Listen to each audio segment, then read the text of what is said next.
just in general, when any of us are at work, well, I mean, it's hard to call it work, but it is. I mean, it's our profession. But when we're there, that's when we're really at our best. And then when you add that, like when we're all together, it's a synergistic effect.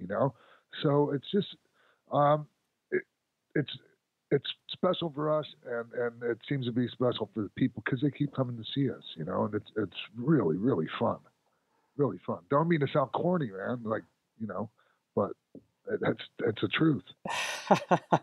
Well, if there's one thing the NWO has done, especially to fans like John and I, it made us feel cool at a time where wrestling was in desperate need of a makeover.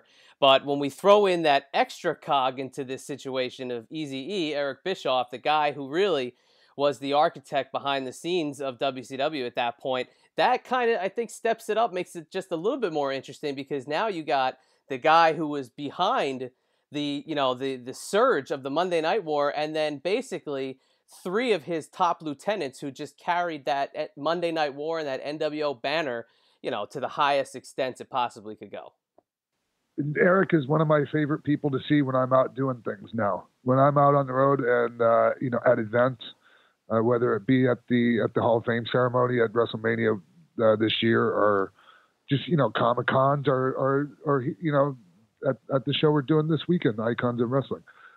Because people that are coming to see us obviously know the history we have, and we weren't each other's favorite people at one time, and now, man, he's like legit a freaking blast to be here. He's just a really cool guy, And he's saying nothing good about the guy. I hope I'm not ruining his gimmick.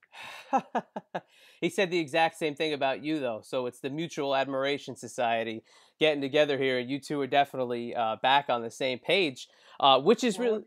Should we pretend like we still have heat? Will that make it better for the people? Or they'll be some more intrigue? I don't know.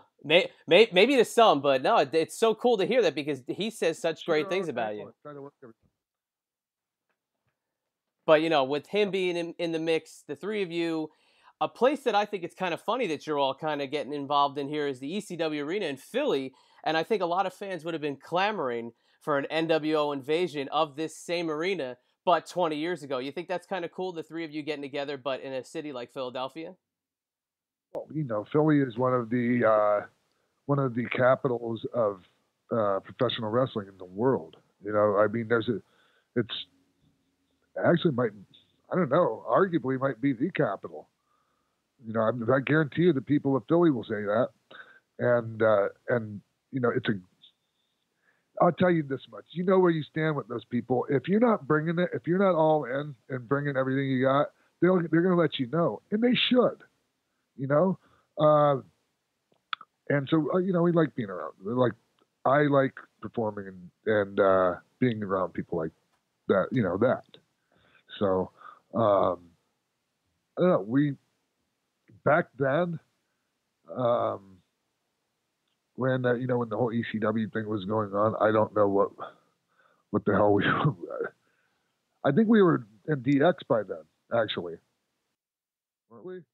Well, yes, yeah, definitely in DX by then. But I mean, ECW was running down WCW forever, and obviously the big thing that came out of ECW was the BWO, which included a parodied version of Six. So it was really, I don't know, it's kind of the heyday of both, really, at one point. And the thing is some people are like, "Oh, what do you think of that?" Doing an impression of you, and how do you guys feel about that? Are you kidding me? We love that. Anytime somebody is going out of their way to impersonate you, even if it's they're making fun of you, whatever it is, man, to me that's cool.